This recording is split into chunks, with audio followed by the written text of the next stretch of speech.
تاریخ کے پنوں پر نگاہ دوڑائیں تو پتہ چلتا ہے کہ بانی پاکستان اور پہلے گورنر جنرل قائد اعظم محمد علی جناح اور ملک کے پہلے وزیر اعظم خان لیاقت علی خان کے مابین قیام پاکستان کے فوراً بعد ہی اختلافات پیدا ہو گئے تھے، جن کی ایک بڑی وجہ قائد اعظم کی ہمشیرہ مس فاطمہ جناح اور لیاقت علی خان کی اہلیہ بیگم رانا لیاقت علی خان کی باہمی چپکلش تھی۔ چنانچہ جب قائد اعظم نے ایک مرتبہ بیگم رانا لیاقت کی سخت سرزنش کی تو وزیر اعظم لیاقت علی خان نے قیام پاکستان کے صرف 4 مہینوں بعد ہی دسمبر سن 1947 میں تب کے گورنر جنرل محمد علی جناح کو اپنا استعفیٰ بھجوا دیا تھا، جو انہوں نے رد کر دیا۔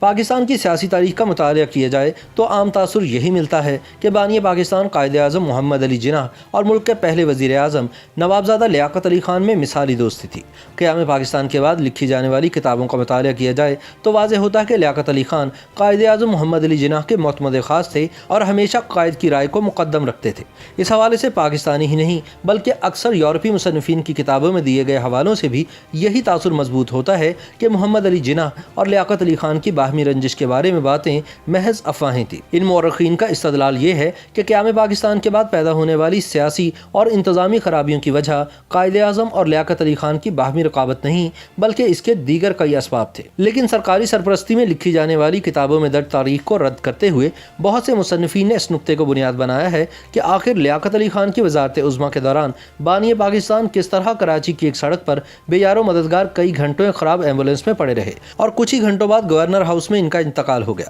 پنجاب کے سابق چیف سیکرٹری ایس کے محمود نے سن 2004 میں اپنے ایک آرٹیکل میں دعویٰ کیا تھا کہ محمد علی جناح اور لیاقت علی خان کے مابین واضح اختلافات تھے، تاہم ان کو ایک سوچے سمجھے منصوبے کے تحت دبایا گیا۔ ایس کے محمود کے مطابق لیاقت علی خان اور گورنر جنرل محمد علی جناح کے مابین بڑا تنازع بھارت سے آنے والے مہاجرین کی آبادکاری کو لے کر تھا۔ کہا جاتا ہے کہ بھارت سے آنے والے مسلمانوں کو کراچی سمیت ملک بھر میں آباد کرنا حکومت وقت کی ذمہ داری تھی، تاہم لیاقت علی خان مستقبل کے اہداف کو مد نظر رکھتے ہوئے کراچی میں اپنے آبائی علاقے کے لوگوں کو سیٹل کروا کے اپنا انتخابی حلقہ مضبوط کرنا چاہتے تھے۔ اسی طرح سن 2004 میں نصیر علی شاہ نے نیا زمانہ میگزین میں لکھا کہ محمد علی جناح اور لیاقت علی خان کے درمیان دوستانہ تعلقات ہرگز نہیں تھے۔ بعض مصنفین کے مطابق شاید اس کی ایک وجہ یہ تھی کہ جناح دراصل لیاقت علی خان کی بجائے بھوپال کے نواب حمید اللہ خان کو اپنا وزیر اعظم مقرر کرنا چاہتے تھے۔ امیر عبداللہ خان روکھڑی کی کتاب میں اور میرا پاکستان میں تحریر ہے کہ بیگم رانا لیاقت علی خان کی وجہ سے قائد اعظم اور ان کی ہمشیرہ محترمہ فاطمہ جناح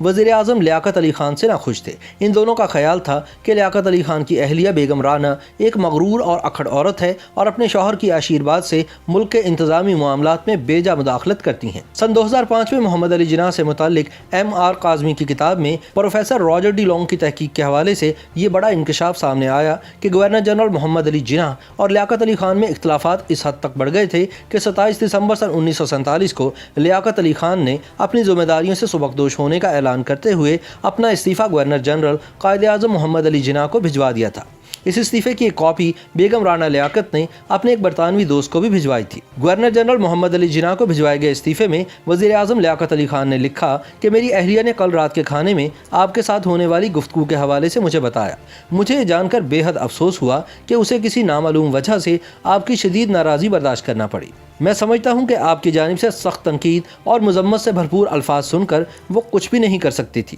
کیونکہ آپ نے تو یہاں تک کہہ ڈالا کہ وہ اپنی قبر اپنے ہاتھوں سے کھود رہی ہے۔ لیاقت علی خان نے جناح کو اپنے استعفے کے مختصر عبارت میں یہ واضح کر دیا تھا کہ وزیر اعظم کی بیوی خلا میں نہیں رہ سکتی، اسے قوم کی زندگی میں اپنا مناسب مقام بنانا ہوتا ہے، لیکن آپ ہم دونوں کے حوالے سے جو منفی رائے قائم کر چکے ہیں اسے جان لینے کے بعد یہ بات انتہائی شرمناک اور مشکل ہو جاتی ہے کہ میں اپنے عہدے سے چمٹا رہوں۔ تاریخ دانوں کا خیال ہے کہ چونکہ محمد علی جناح بانی پاکستان تھے، اس لیے وہ اپنے ارد گرد ان لوگوں کو رکھنے میں حق بجانب تھے کہ جن کے ساتھ وہ کمفرٹیبل محسوس کریں، اور لیاقت علی خان جان گئے تھے کہ قائد اور ان کی ہمشیرہ کو ان سے مسئلہ ہے، لہٰذا انہیں عزت بچاتے ہوئے اپنا عہدہ چھوڑ دینا چاہیے۔ تاہم جناح نے لیاقت علی خان کا استعفیٰ قبول نہیں کیا اور وہ ستمبر سن 1948 میں ان کی وفات کے بعد بھی سن 1951 تک وزیر اعظم کے منصب پر فائز رہے۔ پروفیسر لانگ کے مطابق بیگم رانا لیاقت علی خان نے اپنی سحر انگیز شخصیت کی وجہ سے نوزائیدہ مملکت کے سیاسی اور سماجی حلقوں میں بہت جلد اپنا مقام پیدا کر لیا تھا۔ بیگم رانا نے مہاجرین کی آبادکاری اور خواتین کے حوالے سے بہت تھوڑے عرصے میں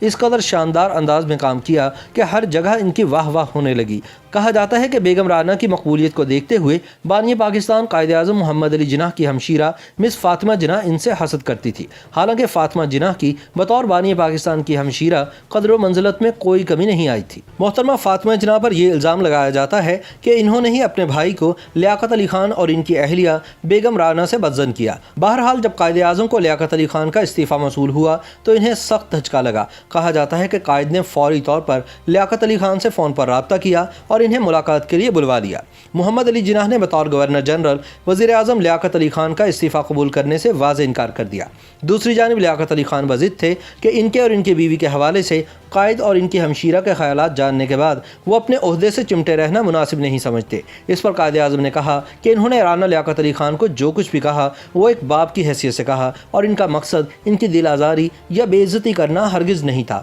بلکہ ایک شفیق باپ کی طرح اپنی ناسمجھ بیٹی کو سمجھانے بجھانے کی ایک کوشش تھی۔ قائد اعظم نے لیاقت علی خان سے درخواست کی کہ ہمیں اپنے اشروں پرانے دوستانہ تعلقات کو اپنی اہلیہ یا بہن کی وجہ سے خراب نہیں کرنا چاہیے۔ یہ سب باتیں سن کر لیاقت علی خان قائل ہو گئے اور اپنا استعفیٰ واپس لے لیا۔ قائد اعظم اور لیاقت علی خان کی مبینہ مخاصمت کے ثبوت میں پروفیسر لانگ نے لیاقت علی خان کی اہلیہ بیگم رانا لیاقت علی خان کی قائد اعظم سے متعلق ایک تحریر بھی ثبوت کے طور پر پیش کی، جس میں رانا لیاقت علی لکھتی ہیں کہ قائد اعظم اپنے ارد گرد موجود تمام سیاسی رہنماؤں سے کہیں بلند مرتبہ اور عظیم شخصیت تھے، لیکن اس سب کے باوجود قائد اعظم ایک عام انسان بھی تھے۔ ان کی آنکھیں انتہائی تیز تھیں اور یہ کسی بھی شخص کی آنکھوں میں دیکھ کر یہ جان لیتے تھے کہ یہ شخص کس قدر مخلص اور ایماندار ہے۔ رانا لکھتی ہیں کہ ان سب خوبیوں کے باوجود قائد اعظم بہت سی باتیں دل میں چھپا کر رکھنے اور شک کرنے کی عادت میں بھی مبتلا تھے۔ یہی وجہ ہے کہ وہ زندگی میں بہت زیادہ دوست نہ بنا سکے۔ قائد اعظم اور لیاقت علی خان کے مابین اختلافات کو اس وقت مزید ہوا ملی جب قائد اعظم کی وفات کے بعد